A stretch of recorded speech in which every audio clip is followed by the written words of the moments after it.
Sure, Darren, how are you today? Kia ora, Esther. I'm doing really well, thank you. So it's a great day. Good. Where are you joining us from today? So I'm in the Manatahuna office in Sutherland Place in Frankton. So if a Air New Zealand plane takes off, you'll hear it, but I apologise, but it won't be for long. Good stuff. Well, thank you so much for joining us today, and thank you for running for as a mayoral candidate. So, I guess I'll just start with the question of why did you decide to run? Yeah, so really good question. So I've probably been, like many other people, an observer of what's been happening, and like many people have been not happy with what's happening. And in my observations, I could see that one of the drivers of a lot of the discontent, as well as there not being much transparency, was what seemed to be a a lot of poor decision making, and then tried to unpack what was the cause of that decision making. And I think that one of the what I could see was one of the most obvious causes was the lack of in what we call in Māoridom a safe space. So if you create a safe space, you allow for everyone's voice to be heard in that space, and that enables better decision making. And I could see that wasn't happening. And then I thought, come on, Darren, you've got 20 years of governance experience at national level, regional level, and you're still in that space, and you've got a qualification around change management and all that. And I've got enough tenure in this district and experience to be able to make a difference. And then also, from my experience being on many governance boards and committees within Tahuna, Queenstown, and the wider district, and in Mirihiku Southland, that sometimes you can go onto a committee or a council and just be a tick box, really. So I decided that I wanted to be able to lead that space. I believe in my ability to be a leader, to help and in that space. And I thought, well, if you're going to do it, then go for mayor. Uh, and also, in my part of my thought process was, if I stood for both council and mayor, then it gives people an opportunity to go, oh, we'll just put them in council and go from there. And I thought, no, if you want change and you think I can deliver change, then there's only one option, and that's mayor. So that was my whole decision-making process. Yeah, awesome. Thanks for explaining that. I think that's really useful for people to understand. So this podcast is very much around the kind of personal drive and the person behind the politics, Sure. as it were. So what does Darren's life look like in terms of what are you giving up to do this? Because standing for mayor, people probably know it's a big task, it's a big job, it's a lot of hours, it's you're being torn in different Yeah, directions. yeah. Yeah, what are you giving up to do this, and what does that look like? Yeah, so obviously the first two that I'm giving up are time and privacy. Yeah, So you've got to be prepared and look forward to 3 years of that. But as well, I'm lucky that I'm well supported, and personally, and in my uh, places where I work and all that. So I've and so that's what I'm giving up. But the benefit for me is that if I become mayor, then I'll be able to I believe that I'll be able to affect change and create better outcomes for the whole community. So, and years and years ago, I did my bachelor's through the Capable scheme that's run through Otago uh, Polytech. And part of that is you have to do a whole lot of reflecting on your leadership style. And so I see myself as a servant leader, so giving service back to the community. And so I think if it's obvious and visible that's what I'm doing, I believe that the community will wrap around and support me and and help me drive forward to get some really cool. We've got such a beautiful, stunning, enabled area that there's so much potential here, but we haven't got the community on board. And just imagine the if we could enable the community voice and call to action, just imagine the change that we could make in this area. It would be, yeah, I'm excited about it. If I can be the person that enables change, then I'm all for it. Excellent. Okay. And you've mentioned the word change a lot. So let's just maybe delve into that a little bit. I'm not looking for kind of promises here, because I think in mayoral debates, people will be asking for outcome specific questions. Yeah. But I do want to just understand what change means to you, because you've kind of touched on it. Because I think that's what our community will want to understand. So you're suggesting something different, and you've talked about your leadership. Can you expand on that a little bit? Yeah, so I have, and let's define change. So I've 20 years in a space where I ended up having a qualification in change management. So I'm a qualified pro-C change manager, and so have been very successful in that space. And so the model or the template that I've been taught is around, we call it AGCAR. So it's A stands for awareness, and D stands for desire, and then K is for knowledge, and then A is for accountability, and then the R is for review. So if you follow those steps, you can affect change. And really, if you look at the awareness, that just identifies that the the lack of transparency and accountability creates that lack of awareness. So if you don't have awareness, you're not going to create desire. And so that's why part of the reason that the council has such a low engagement score, whether it's the community action groups 7% or it's the council's own 14 to 17%, that just reflects that they haven't managed change well. And so part of the process of change is identifying through engagement what the actual problem statement is. And what we have with this council is they go, oh, this is the problem and this is how we're going to solve it. And then the community goes, oh, wait a minute, these are my thoughts. And then they go into a huddle and they go, oh, people have got thoughts. Let's just pretend that we're engaging and pop out an outcome that we want in the interim, so that no one's come on that journey. So it won't be until we engage that we know what needs to be changed. As a council, they'll think, oh, yep, this needs to change and this needs to change. But what does the community think, and what do they think that they can bring to the table that will enable change? Yeah, thank you for illustrating that. I think it's good to actually be explicit in that process, because that is one of the fundamental issues that we've been hearing for a long time. And I've sat on council and reiterated, as other councillors have, about how we can change that, and made lots of suggestions. For example, as a councillor, you don't always see us involved in any of those processes, and we are, but the public doesn't see how that process has happened. And that's again, it's always comes down to kind of an explanation of communications issue, and fundamentally it is, but there's a lot that sits behind that. Obviously co-design is an approach that is referenced a lot, not necessarily through our council, but through others that are seeking the kind of involvement in the journey that you speak to. And I think a lot of traditional institutions are still not co-designing solutions. So partly the culture is, a failure of kind of traditional methodology that still hasn't changed. But it's well noticed amongst many in our community, and I think amongst many within our council.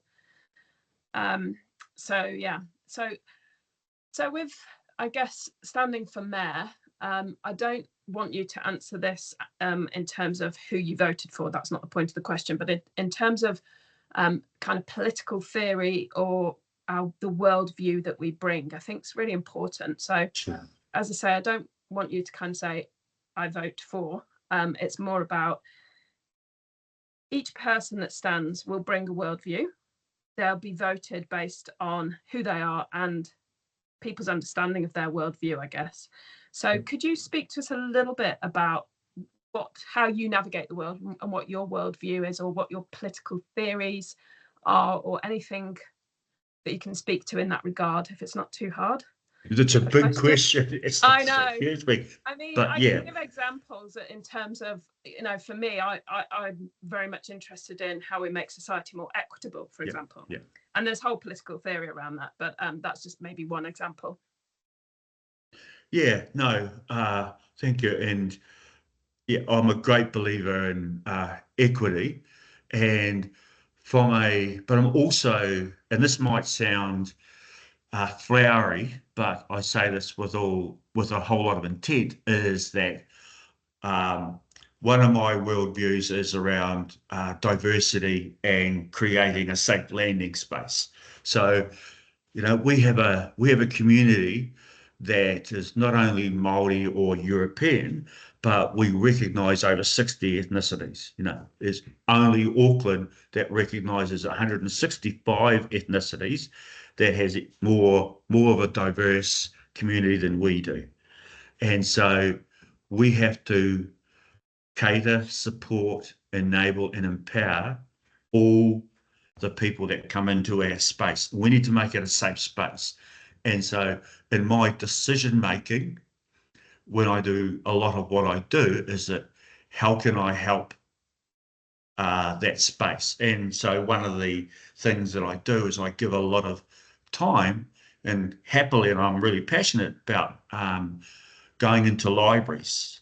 So because as part of our work with welcoming communities and all that, and all the engagement that we did both here in Wanaka with all the communities, one of the top three things that was identified is that when people arrive here, and most of us arrive as not being from here, their first landing place is a library.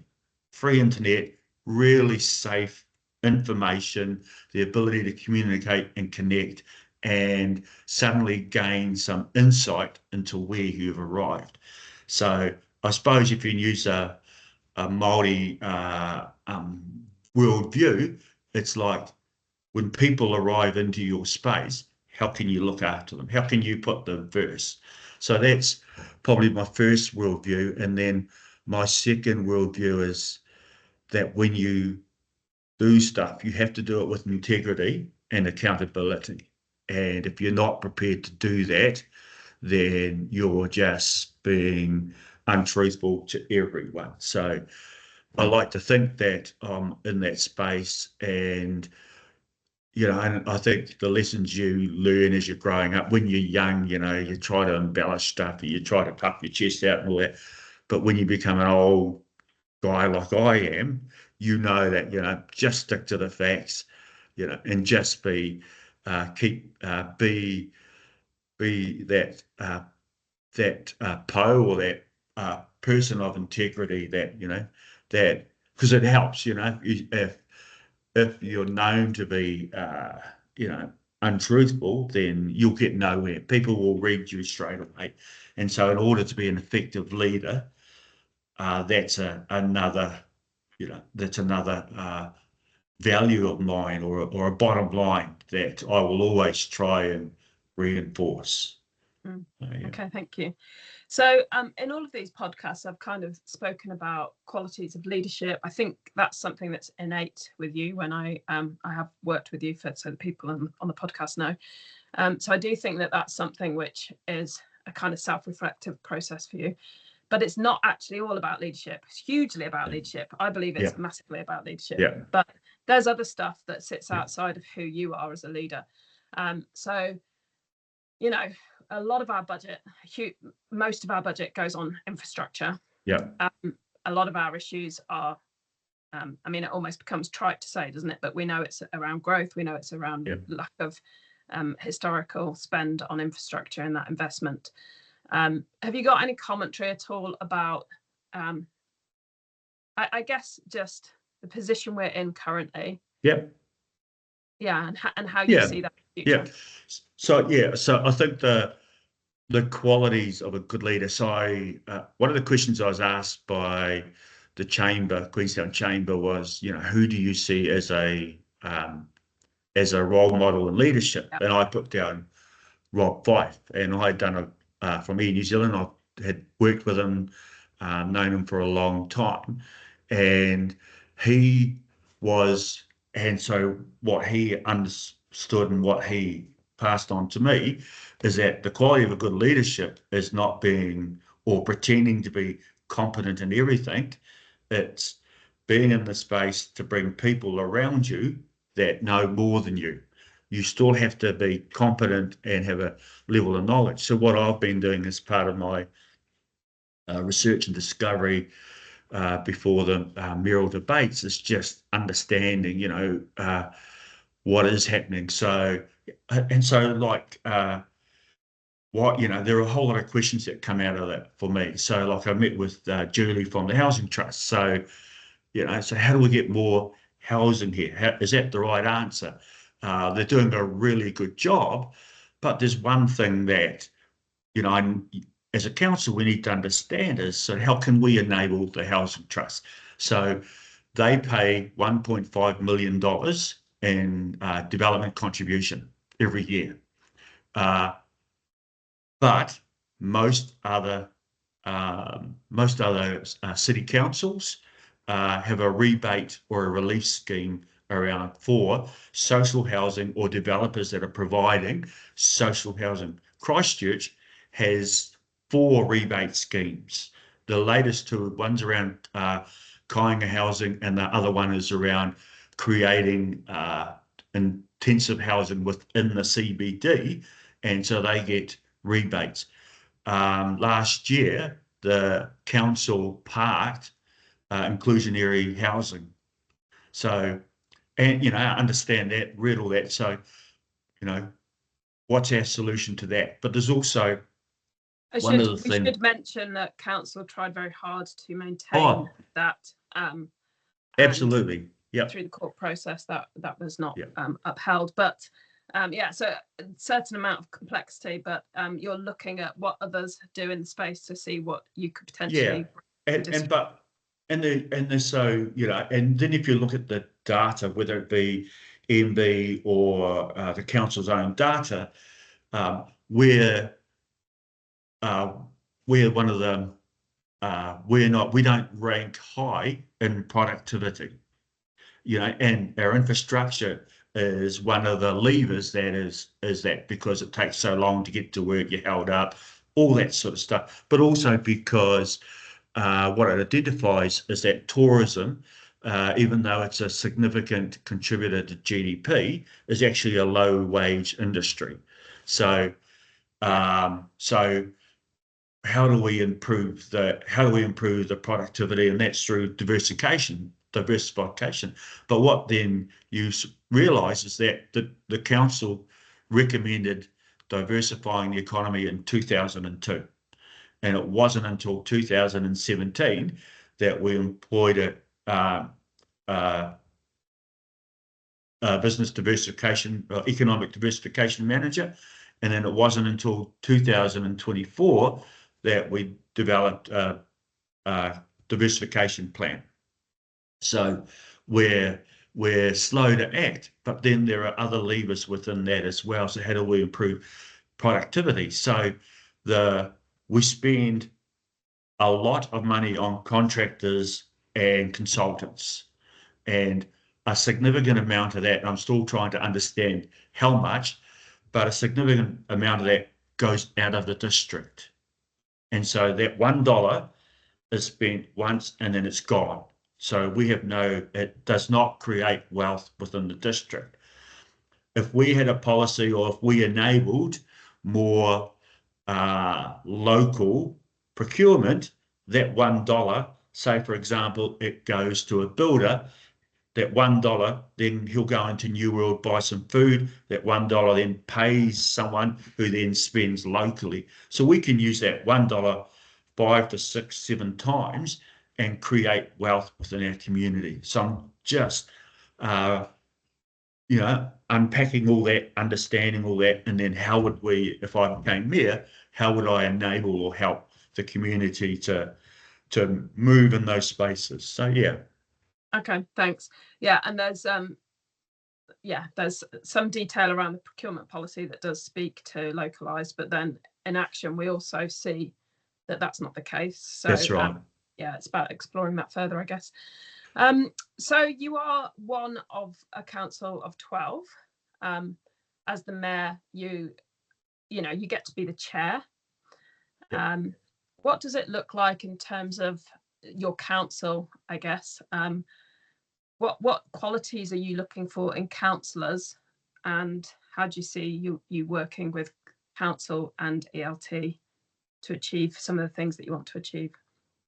Yeah, so I think the relationship between the chair or the mayor and the CE is really crucial, but it's also defined by the Local Government Act, how that works, but also standing orders. So, and then the the the basis of that relationship is really key, but the basis of that relationship is also driven by the councillors or your board. So you're as the mayor, you're enabling that voice. And so what is key for me and what I have read and what I believe is that we need to be really firm about following standing orders, but also how we enable the Local Government Act. And so Section 39 of the Local Government Act talks about the 5 principles of good governance and transparency, accountability, and all that. And when you look at what comes out of some of the meetings and all that, how they're managed at times, it doesn't visibly look like that's happened. So what I want to do is make the council table a safe space for the councillors, and then understand what skills they bring to the table, and then help them enable or empower those skills. But also, as well as that, we need to look at what our skill gap is. Where, if we've got a skills matrix, what are the gaps? And then can we provide professional learning development for counsellors that want to move into a space? Or how do we enable those where we don't have the skills? And is that through development, or is it through enabling with certain people coming in to mentor and all that sort of stuff? So that's going to be really key. Yeah, and that's great to hear. And there's been a lot of talk of that this term. Again, I've hugely advocated since day one around professional development. Yeah. As elected members, we come from all walks of life. There are different skill sets, and they're valuable. But there's never a missed opportunity, in terms of how we can grow. And that's only ever going to better the organisation. Yeah. So yeah, great to hear that. So we're probably coming towards the end. So I framed the question originally, I did this 3 years ago, around what could possibly go right. And to frame that for you, it's more about, we have got a lot against us in many ways, just the world we're living in, the acceleration of change, climate impact, all of those kind of negatives that kind of make uncertainty at the fore. So what could possibly go right with you as mayor? How do you see that? Oh yeah, no, I've thought about this a lot. In our, we always have adversity, but in adversity, there's always an opportunity. And so what could go right is we could go to the community and go, here's our problem.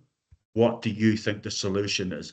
And You know, you and I have been here long enough to know that there are some really cool, some great motivated people in this town, and they will put their hand up and go, you know, let's all work to do this. And if you've got, dare I say it, if you've got everyone rowing the waka in the same direction, you know, and we've got a North Star, and my North Star for the district is for it to be the best living district that we can be, that welcomes everyone and enables and empowers everyone. If everyone's behind that, you know, it's the horizon is unlimited. We don't have that at the moment because we probably have, you know, we probably have a 40-man waka and we've only got 2 in it at the moment, you know. So we can get everyone in that waka, and yeah, we'll fight and argue as we're getting in and all that. But if we all come together and led by the community, I think there's going to be some cool opportunities that will come for us, you know. So yeah, Wonderful. that's where I think we're heading. Thank you. Well, listen, thank you so much for making the time for this interview, and best wishes for your campaigning, and I hope it goes well for you. Kia ora, and thank you. Thank you very much. Thank you.